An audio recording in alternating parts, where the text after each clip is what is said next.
अशांति की तरफ बढ़ रहा है सीरिया।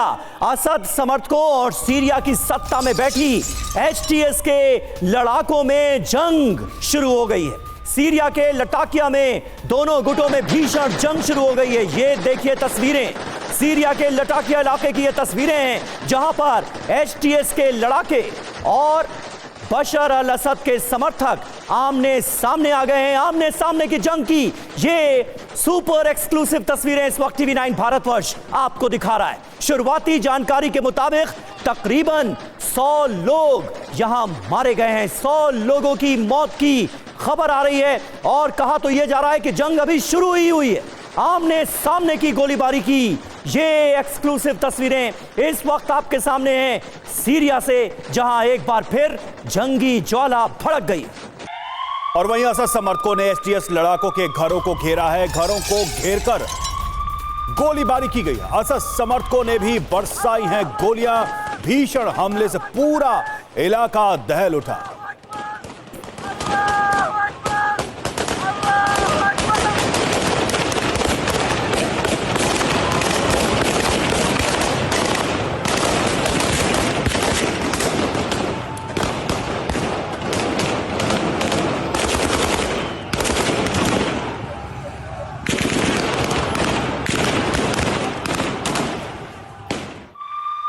तो देख रहे हैं आप हालात कैसे हो गए हैं सीरिया के। असद के जाने के बाद सीरिया में सबसे भीषण युद्ध शुरू हो गया।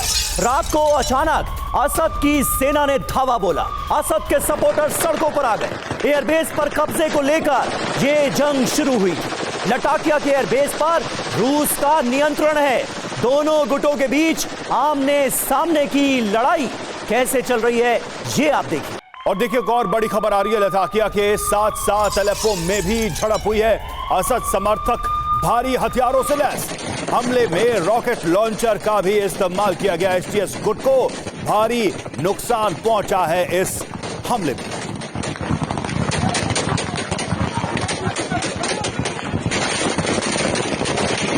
तो अलेप्पो में झड़प की ये तस्वीरें आपने देखी और आपने ये भी देखा कि किस तरह से जबरदस्त गोलीबारी के बीच एक रिपोर्टर अपनी जान पर खेलकर रिपोर्टिंग कर रहा था। सीरिया में फिर महायुद्ध शुरू हो गया है। असद के समर्थकों ने आधी रात को सड़कों पर धावा बोल दिया। सीरिया के 3 शहरों में एक साथ हमले हुए हैं। लटाकिया, अलेप्पो और होम्स में एक साथ हमलावर नजर आ रहे हैं असद के सपोर्टर्स। असद समर्थकों की एचटीएस के लड़ाकों से आमने सामने की जंग चल रही है। एचटीएस के साथ मिलकर लड़ी सीरियाई सेना और एचटीएस प्रमुख अल जुलानी सीरिया की सत्ता पर काबिज हैं। असद समर्थकों की जुलानी सरकार को गिराने की यह कोशिश मानी जा रही है। आने वाले दिनों में असद समर्थक कुछ इलाकों पर कब्जा भी कर सकते हैं। असद के लड़ाकों को रूस से भारी समर्थन मिल रहा है। जी हाँ, ये बहुत अहम पॉइंट है। असद के जो लड़ाके हैं यानी असद की सेना को एक तरह से रूस से भारी सपोर्ट हासिल है और उसी के बाद अब असद सपोर्टर सड़कों पर हैं एचटीएस के खिलाफ। हमारे साथ तमाम खास मेहमानों का एक बड़ा पैनल हमें कॉन्क्लेव में ज्वाइन कर रहा है। मेजर जनरल ए के सिवाच सर हमारे साथ मौजूद हैं। सीडीआर अतुल भारद्वाज जी हमारे साथ मौजूद हैं। प्रोफेसर संजय भारद्वाज विदेश मामलों के जानकार हमारे साथ मौजूद हैं और हमारे सहयोगी सुमित चौधरी लगातार हमारे साथ बने हुए हैं। सीरिया से जो ये अहम खबर, अहम तस्वीरें इस वक्त आ रही हैं, सबसे पहले मैं सुमित इस पर आपकी राय जानना चाहूंगा। ये अचानक हुआ क्या?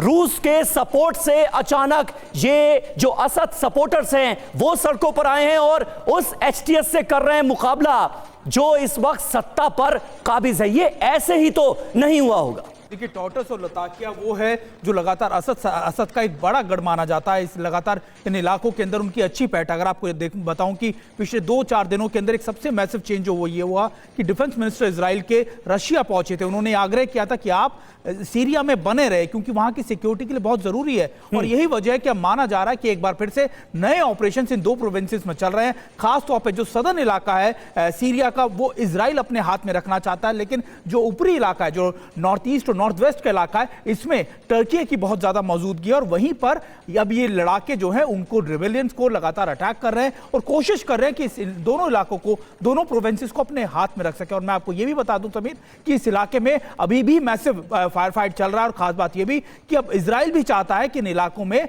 रशिया की मौजूदगी रहे।